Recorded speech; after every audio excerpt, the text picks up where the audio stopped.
বন্ধুরা, আজ আমার ভিডিওর বিষয়বস্তু হলো তুলসী গাছের পরিচর্যা।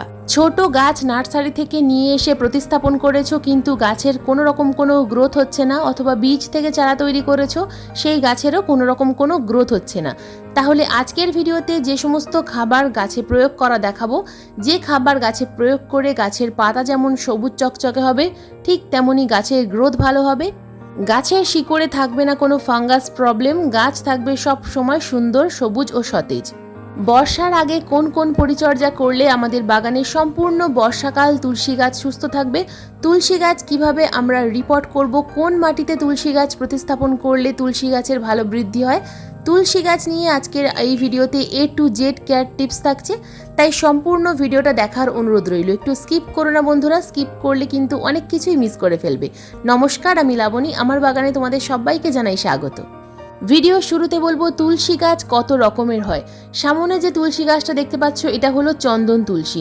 এই গাছের পাতায় অসাধারণ চন্দনের সুবাস আছে, তাই এই গাছকে চন্দন তুলসী বলা হয়। এটা হলো রাধা তুলসী। রাধা তুলসীর পাতা সাদা এবং শিরাও সাদা। এটা হলো কৃষ্ণ তুলসী। কৃষ্ণ তুলসী অথবা শ্যাম তুলসী, পাতার শিরা সামান্য বেগুনি হয়, এটা দেখলেই তোমরা বুঝতে পারবে যে এটা কৃষ্ণ তুলসী বা শ্যাম তুলসী। এছাড়াও আমার বাগানে আছে রাম তুলসী।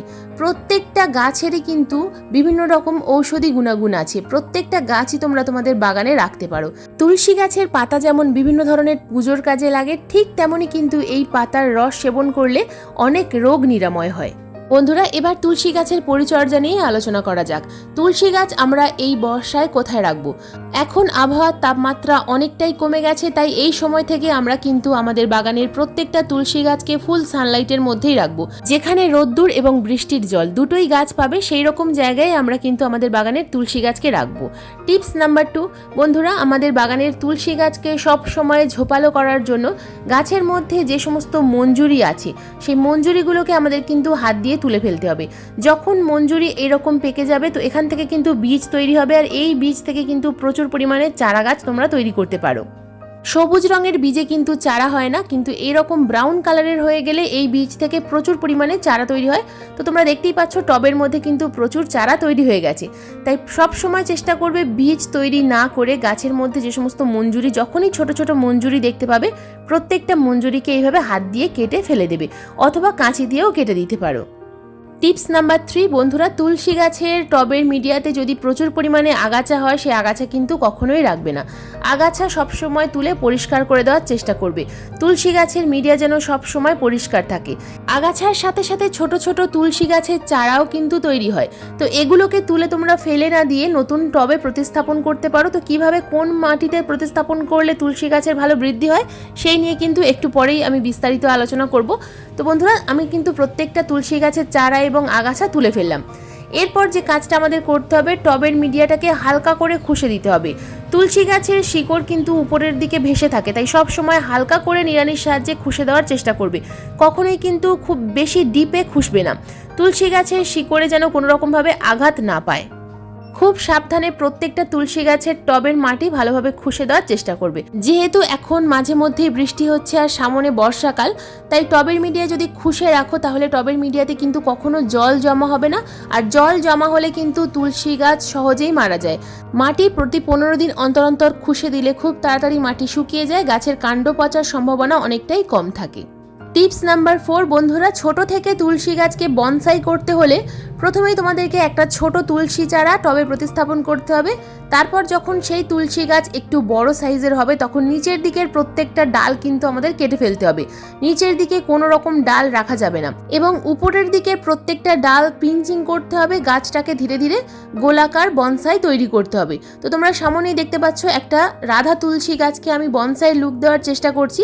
নিচের দিকের প্রত্যেকটা ডাল আমি কিন্তু কেটে দিয়েছি, কোনো রকম কোনো ব্রাঞ্চ এখানে নেই। তো কিছুটা পরিমাণ ওঠার পর দেখো এখান থেকে কিন্তু কয়েকটা ব্রাঞ্চ আমি রাখা শুরু করেছি। তো এই প্রত্যেকটা ব্রাঞ্চের মাথাগুলোকে আমি পিঞ্চ করে দিয়েছি। তো এইভাবে আমরা যতবার পিঞ্চ করব, গাছের মধ্যে নতুন নতুন শাখা আসবে।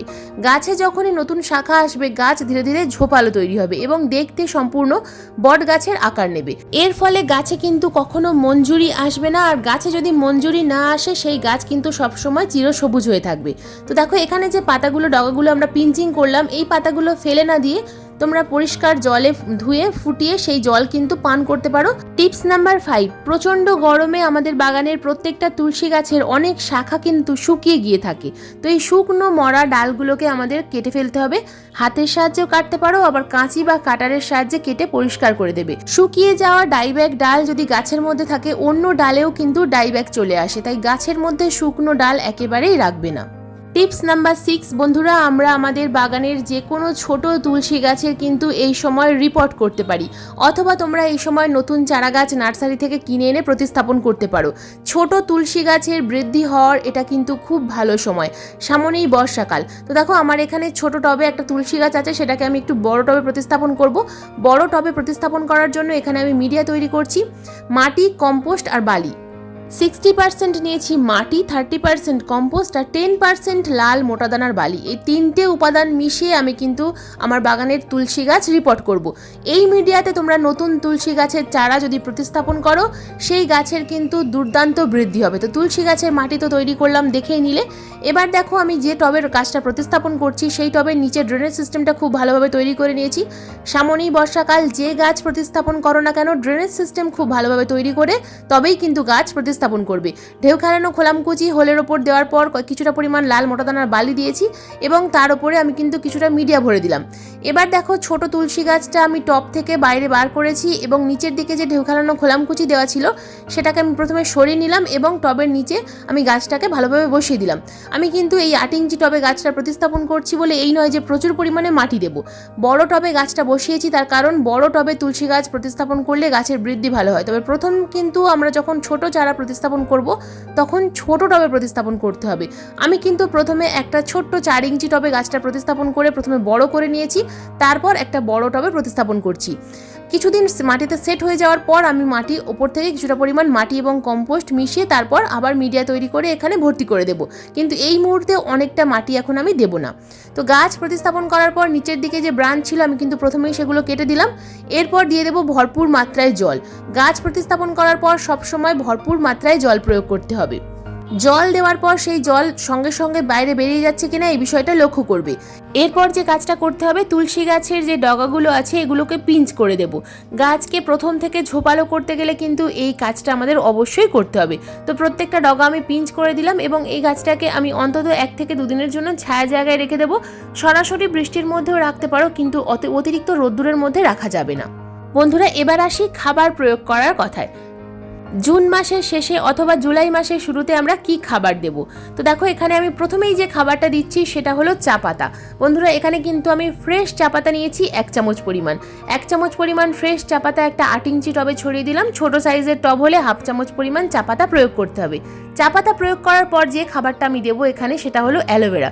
ছোট্ট একটা অ্যালোভেরার ডাল নিয়েছি। এই ছোট্ট একটা অ্যালোভেরার ডাল টুকরো টুকরো করে আমি কিন্তু আমার বাগানের 8 ইঞ্চি তুলসী গাছের কিছুটা পরিমাণ মাটি সরিয়ে টবের মাটির নিচে আমি কিন্তু দিয়ে দিলাম। দেখো সম্পূর্ণ টবের চারিদিকে যে ছড়িয়ে দিতে হবে তা নয়। তো এই অ্যালোভেরা আমাদের গাছের কিন্তু খুব ভালো রুট হরমোনের কাজ করে। গাছের শিকড়ে যদি কোনো রকম কোনো ফাঙ্গাস অ্যাটাক করে, সেই অ্যালোভেরা যদি তোমরা গাছের গোড়ায় দিতে পারো তাহলে কোনো রকম কোনো ফাঙ্গাস প্রবলেম হবে না। তো কিছুটা পরিমাণ অ্যালোভেরা দেওয়ার পর উপর থেকে আমি সামান্য পরিমাণ 1/2 চামচ পরিমাণ হলুদ গুঁড়ো ছড়িয়ে দিলাম।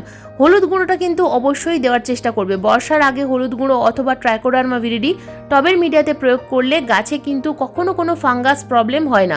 সম্পূর্ণ ন্যাচারাল খাবার গাছে প্রয়োগ করে গাছকে কিন্তু সুস্থ ও সতেজ রাখা যায়। তো দেখো সমস্ত খাবার প্রয়োগ করার পর উপর থেকে ভালোভাবে আমি মাটি চাপা দিয়ে দিলাম এবং হলুদ গুঁড়ো এবং চা পাতা টবের মিডিয়াতে মিশিয়ে দিলাম।